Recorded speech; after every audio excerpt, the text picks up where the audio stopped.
The rope stretched taut against the cliff's edge, its fibers already beginning to fray under the weight of the third wounded soldier that morning. Private First Class Desmond Doss knelt beside the makeshift anchor point, watching as Corporal Bennett disappeared into the misty darkness below Hacksaw Ridge.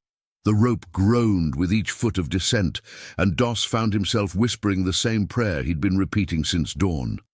"Lord, just let it hold for one more." Not to cease. The rain had turned the coral limestone of Okinawa's infamous escarpment into a treacherous maze of slick surfaces and hidden crevices. What the 77th Infantry Division had taken 3 brutal days to secure now felt like borrowed ground, with Japanese mortars falling intermittently from concealed positions deeper in the ridge's honeycomb of caves. Each explosion sent tremors through the rope, and Doss could feel the vibrations in his chest as he prepared to haul the stretcher back up for another rescue. Sergeant Howell emerged from the smoke-hazed tree line, his uniform torn and mud-caked from the morning's failed advance. "Doss, we got orders to pull back to the base of the ridge by 1400. Battalions calling for artillery prep before the next push." The medic looked up from checking his dwindling supply of field dressings, rain dripping from the rim of his helmet. "What about the wounded still up here, Sergeant?" Martinez counted at least 8 men scattered between the eastern cave complex and that overturned jeep. "Command says we've done what we can. The ones who are mobile get down on their own. The stretcher cases, they're writing them off as operational losses." Doss felt something cold settle in his stomach that had nothing to do with the rain soaking through his fatigues. In the 3 months since the 77th had landed on Okinawa, he'd learned to read the careful language of military necessity. Operational losses meant leaving wounded Americans on top of Hacksaw Ridge to die while Japanese artillery found their range. From somewhere in the mist ahead came a weak voice calling for a medic. Then another, barely audible over the wind, cutting across the ridge's exposed plateau. Doss counted at least 3 distinct voices, maybe more, scattered across terrain that would be swept clean by pre-planned artillery fire in less than 4 hours. Lieutenant Morrison approached through the drizzle, his radio crackling with static. The young officer looked exhausted, dark circles under his eyes betraying the strain of 3 days, fighting for every yard of coral and cave-riddled ground. "Doss, I need you to help coordinate the withdrawal. Get that rope secured for our people coming down, then follow the last stretcher team." "Sir, what about Private Chen?" "He took shrapnel in both legs near the eastern caves. Can't walk. Probably can't even crawl to a pickup point." Morrison's jaw tightened. "Battalion's decision, Corpsman. We can't risk more casualties for men who might not survive evacuation anyway." The rope shuddered as hands below signaled the stretcher was ready for hauling. Doss began pulling, hand over hand, feeling the burn of fibers against his palms through torn gloves. The empty stretcher emerged from the mist like a ghost, canvas torn and stained with blood from the morning's work.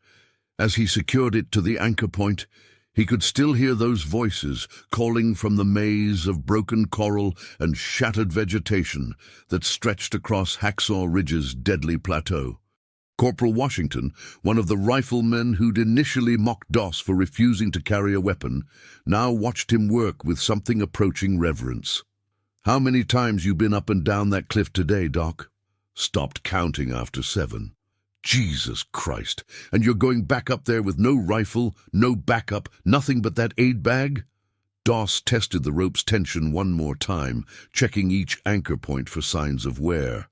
The improvised rigging had exceeded every reasonable expectation, but physics and frayed manila hemp had limits that faith alone couldn't overcome. "Can't leave them, Washington. Not while they're still calling." The distant rumble of approaching artillery preparation drifted across the ridge from the south, where other units were consolidating their positions. Time was running short, and every man on the plateau knew it. Yet somehow the rope had held through 17 separate evacuations, lowering wounded soldiers into waiting hands while Japanese snipers tried to zero in on the rescue operation. As the last official stretcher team began their descent, Doss found himself alone on top of Hacksaw Ridge with his aid bag, a nearly exhausted rope, and the sound of American voices still crying for help somewhere in the killing ground ahead. If stories like this make you imagine what you'd do under fire, tell us in the comments how you think you'd react in this situation. And stay with us for the next chapters.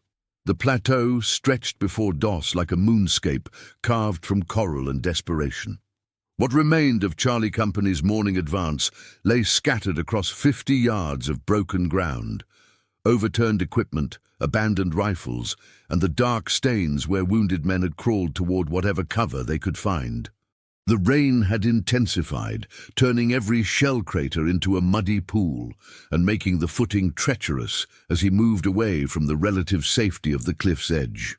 Private Chen's voice reached him first, weak but persistent, coming from somewhere near the collapsed entrance to a Japanese cave system.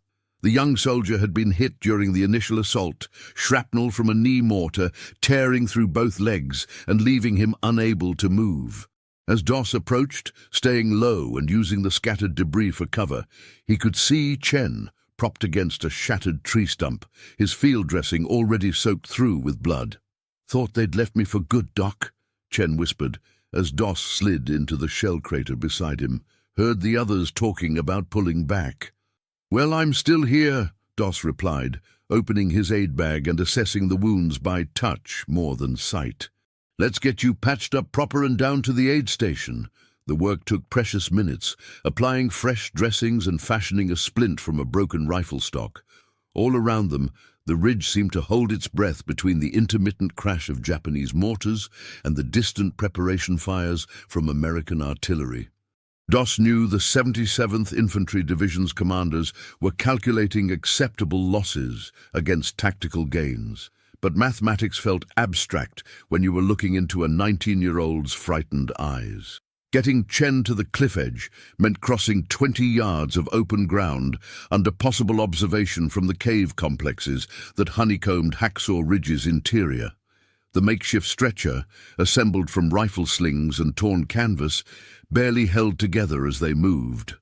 Chen bit down hard on a piece of leather to keep from crying out, understanding that sound carried dangerously far across the coral plateau.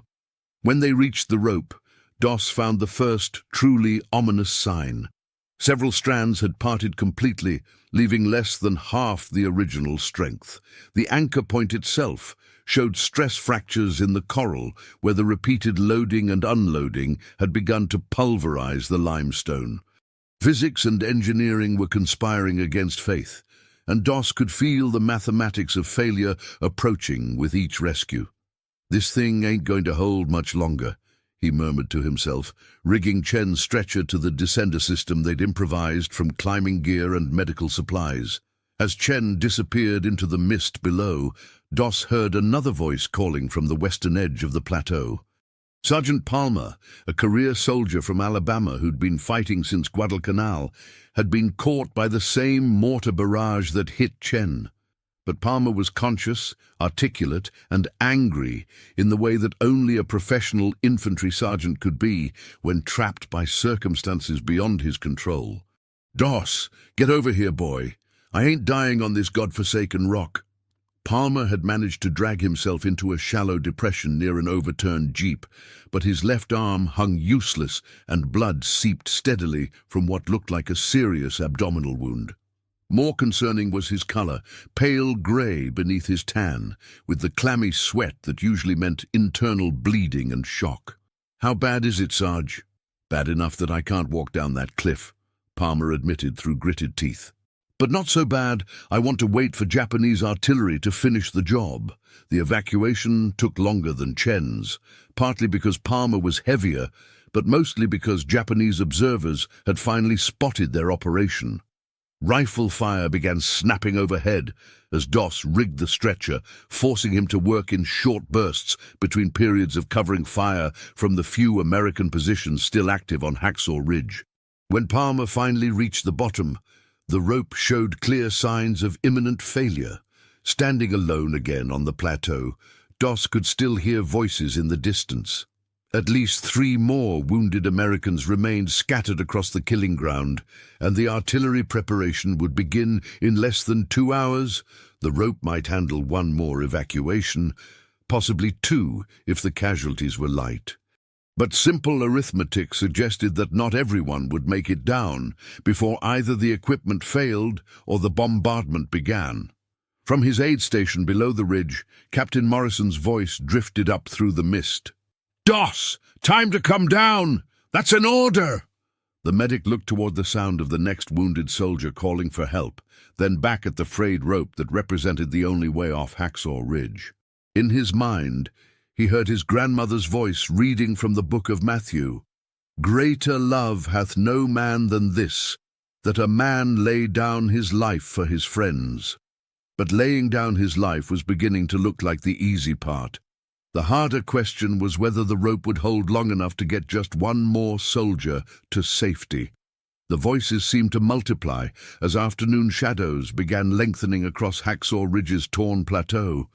What Doss had initially counted as 3 or 4 wounded soldiers scattered across the coral wasteland now revealed itself as something closer to 7 or 8 men, some calling weakly for help, others maintaining disciplined silence despite their injuries. The rain continued falling in intermittent squalls, making visibility poor and turning every surface slick with mud and water.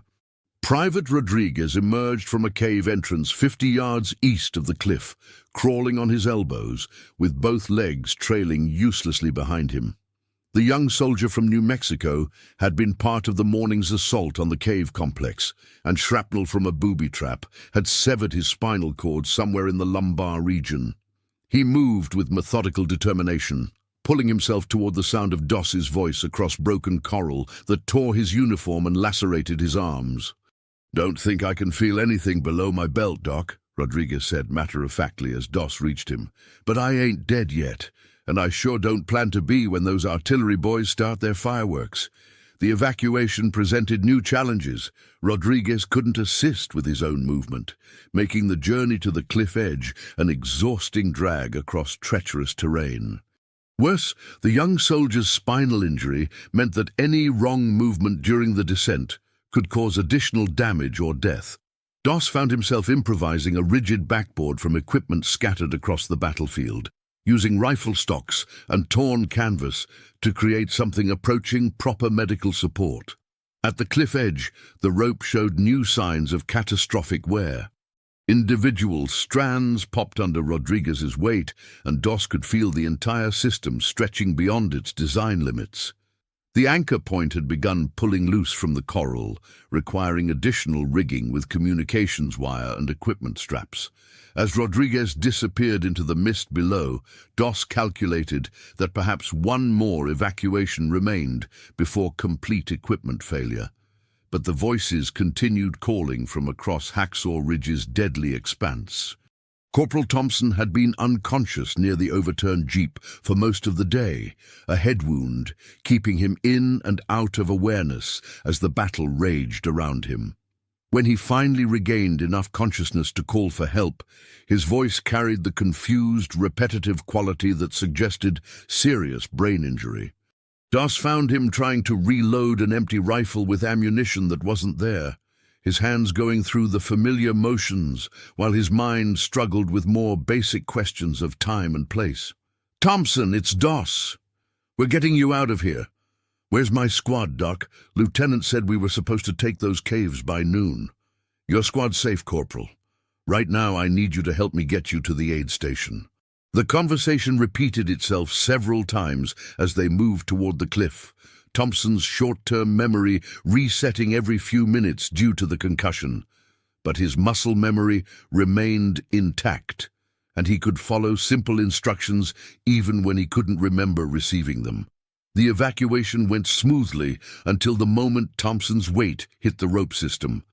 3 anchor points failed simultaneously. The rope stretched, held for a terrifying moment, then began lowering Thompson in a barely controlled fall toward the aid station below. Doss watched helplessly as the entire rigging system disintegrated, leaving him stranded on top of Hacksaw Ridge with no way down, and at least 4 more wounded soldiers still calling for rescue. From the base of the cliff, urgent voices drifted up through the mist. Captain Morrison, Lieutenant Foster, and what sounded like a medical officer were shouting orders and questions, but their words were lost in the wind and distance. All Doss could make out clearly was his own name being called repeatedly, along with what might have been instructions to find another way down, but there was no other way down. The Japanese had designed Hacksaw Ridge's defenses specifically to create this trap.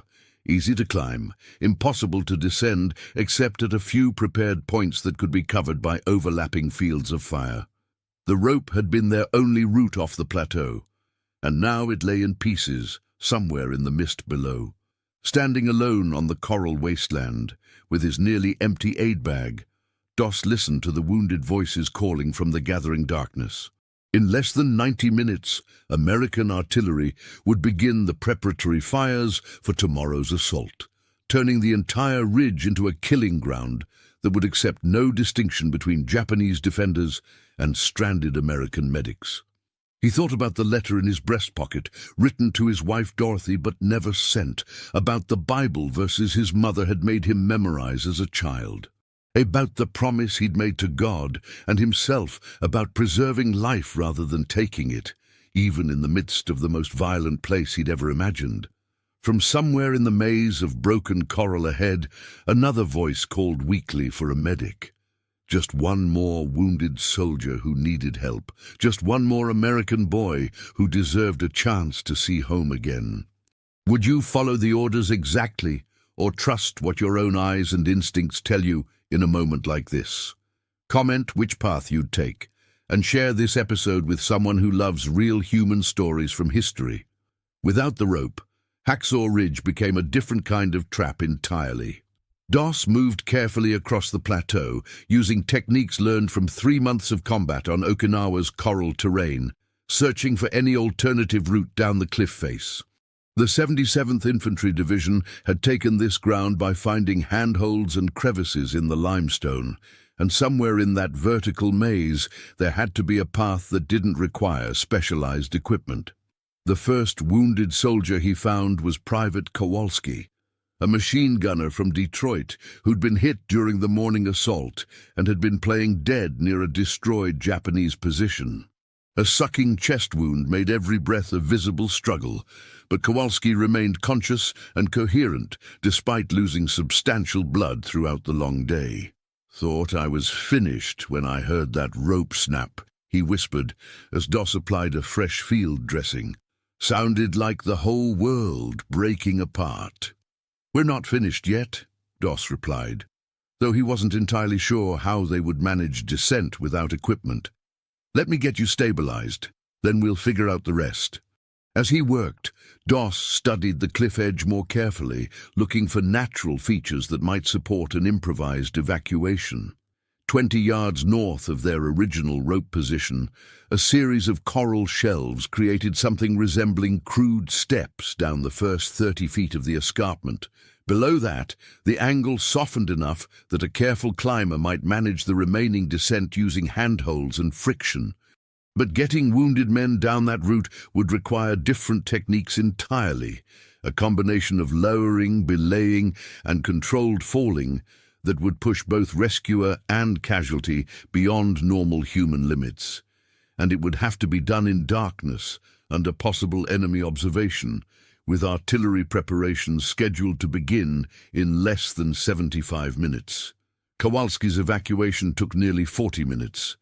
Without proper equipment, Doss had to improvise every aspect of the descent, using communications wire as rope, rifle slings as anchors, and his own body as a human brake to control their rate of fall. Twice they nearly lost control entirely, only maintaining contact with the cliff face through desperation and improvised technique that no manual had ever described. When Kowalski finally reached the aid station at the base of Hacksaw Ridge, Doss found himself alone again on the plateau, with at least 3 more wounded soldiers scattered across the darkening coral wasteland. His hands were raw from the improvised belaying, his shoulders ached from supporting another man's weight during the descent, and his uniform was torn in a dozen places from contact with sharp limestone. Private First Class. Murphy called to him from near the Eastern Cave complex, his voice barely audible over the wind that had begun picking up as evening approached. The young soldier had been gut-shot during the morning assault, a Japanese rifle round tearing through his abdomen and leaving him unable to move without excruciating pain. He'd managed to crawl into cover and apply his own field dressing, but infection was already setting in around the wound site. "Been listening to you work all day, Doc," Murphy said as Doss reached him. "Sounds like that rope finally gave up the ghost. Had to find another way down. It's rough, but it works." "How rough?" Doss looked honestly at the 19-year-old from Oklahoma, weighing truth against hope in the way that combat medics learn to calculate such things. "Rough enough that you'll remember it for the rest of your life. But you'll have a rest of your life to remember it." Murphy's evacuation proved even more difficult than Kowalski's. The abdominal wound made every movement potentially fatal, requiring Doss to maintain perfect control during the descent while ensuring that no sudden jerks or impacts could worsen the internal injuries. They moved inches at a time down the coral face, Murphy gripping rifle slings, while Doss managed their descent with communications wire wrapped around his body in an improvised belay system. Halfway down the cliff, Murphy lost consciousness from pain and blood loss. Doss found himself supporting the full, dead weight of another human being while clinging to limestone handholds that crumbled under stress. For several terrifying minutes, they hung suspended against the cliff face while Doss searched desperately for better anchor points and tried to redistribute the load across his own exhausted body.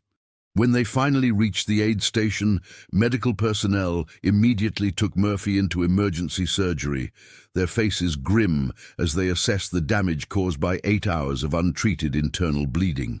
Captain Morrison found Doss sitting beside the medical tent, staring up at the dark silhouette of Hacksaw Ridge against the evening sky.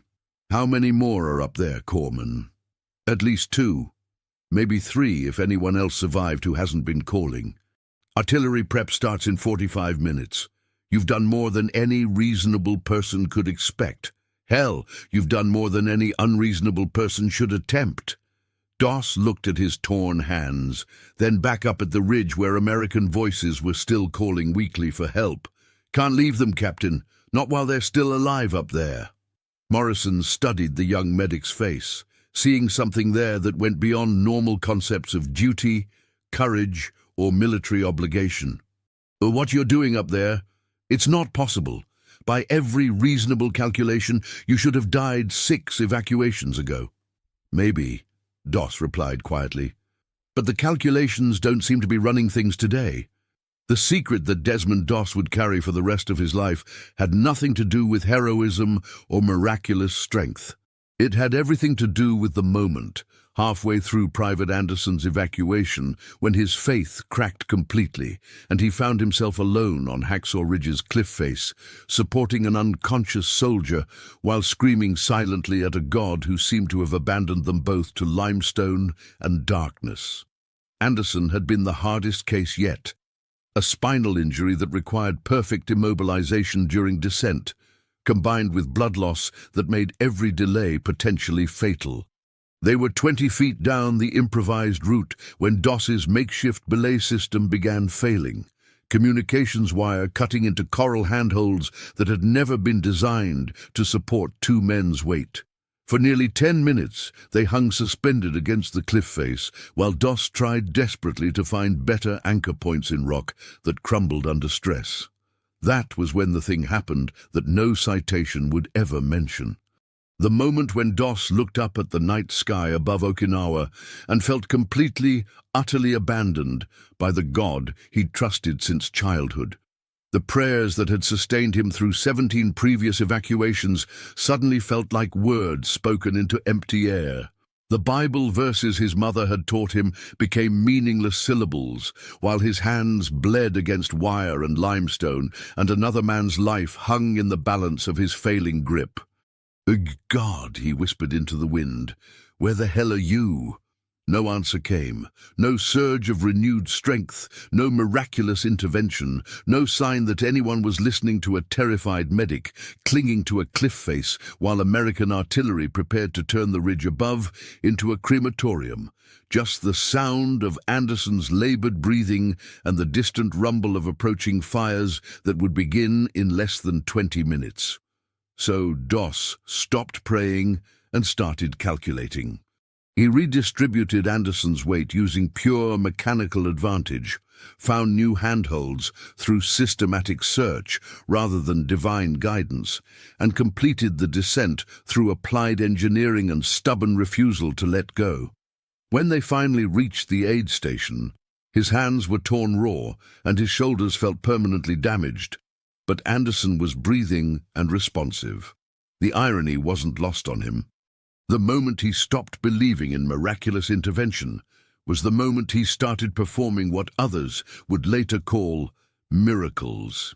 Sergeant Palmer, the last confirmed casualty on the ridge, called to him as artillery preparation fires began falling on the far side of Hacksaw Ridge.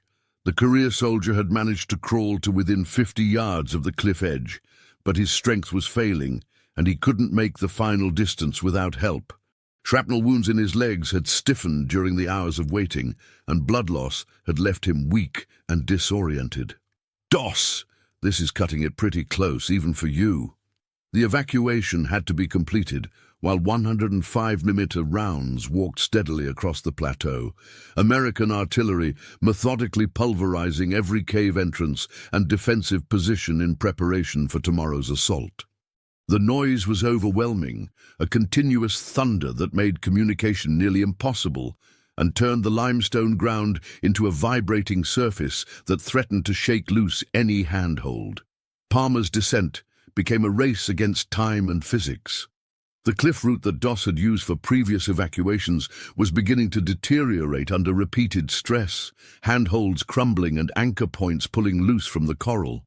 Halfway down, a section of cliff face gave way entirely, leaving them scrambling for new holds while limestone debris rained down on the aid station below.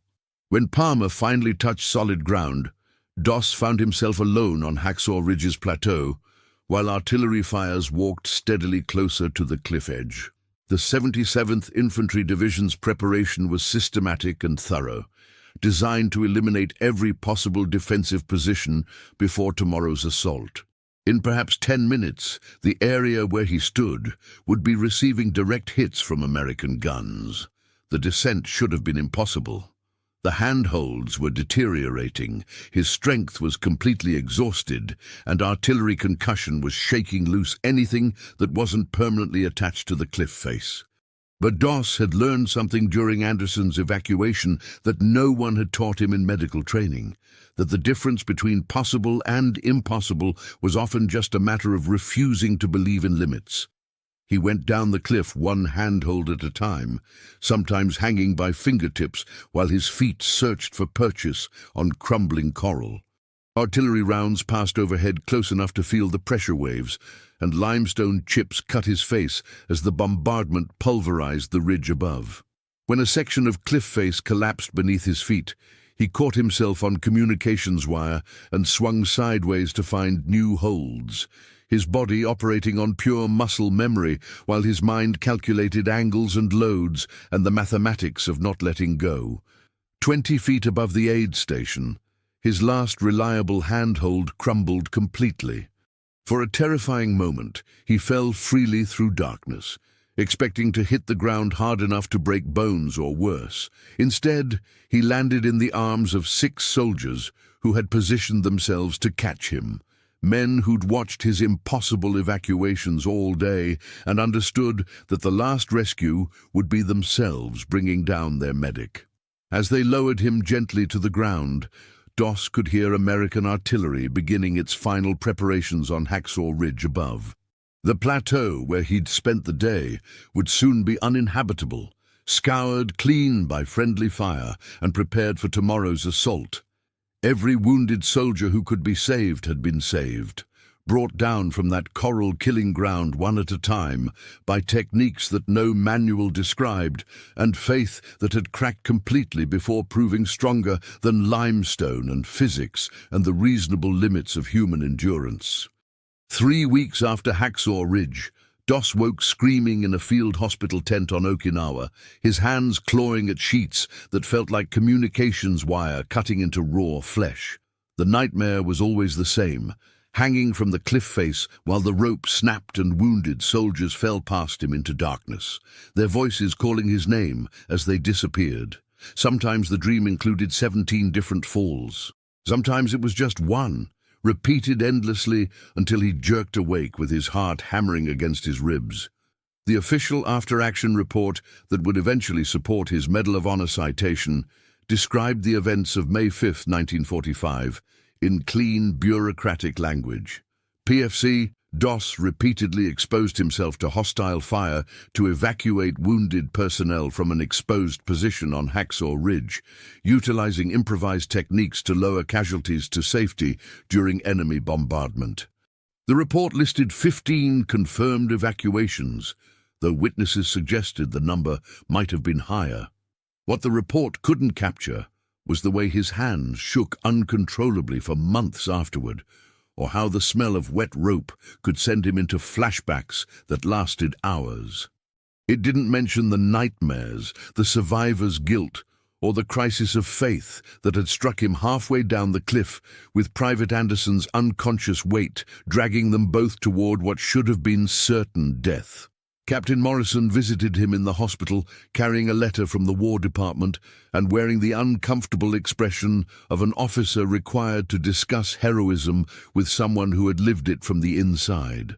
"They're recommending you for the Medal of Honor, Doss, first conscientious objector in history to receive it, as far as anyone knows.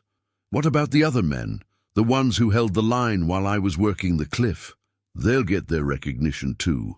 But what you did up there, there's no precedent for it. 17 evacuations with no weapon, no backup, using equipment that should have failed after the first rescue." Doss stared at his bandaged hands, remembering the moment when the last handhold crumbled and he'd fallen into the arms of soldiers who'd positioned themselves to catch their medic. "Felt like the equipment was failing the whole time, sir. Felt like everything was failing." The conversation was interrupted by Corporal Washington, still wearing a bandage over shrapnel wounds from the morning assault 3 weeks earlier.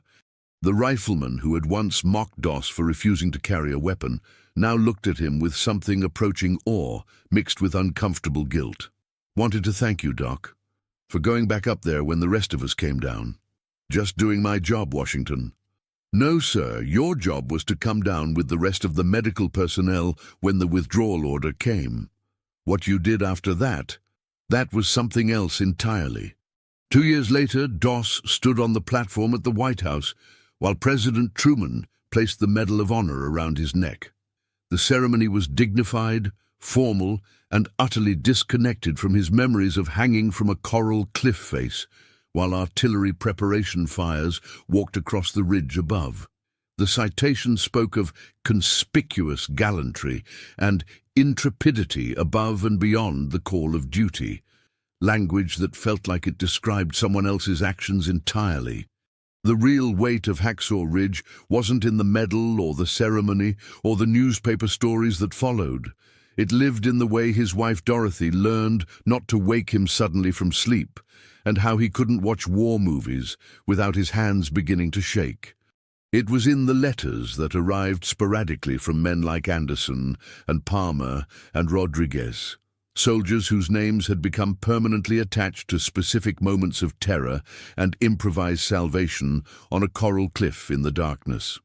But there were compensations that no citation could quantify.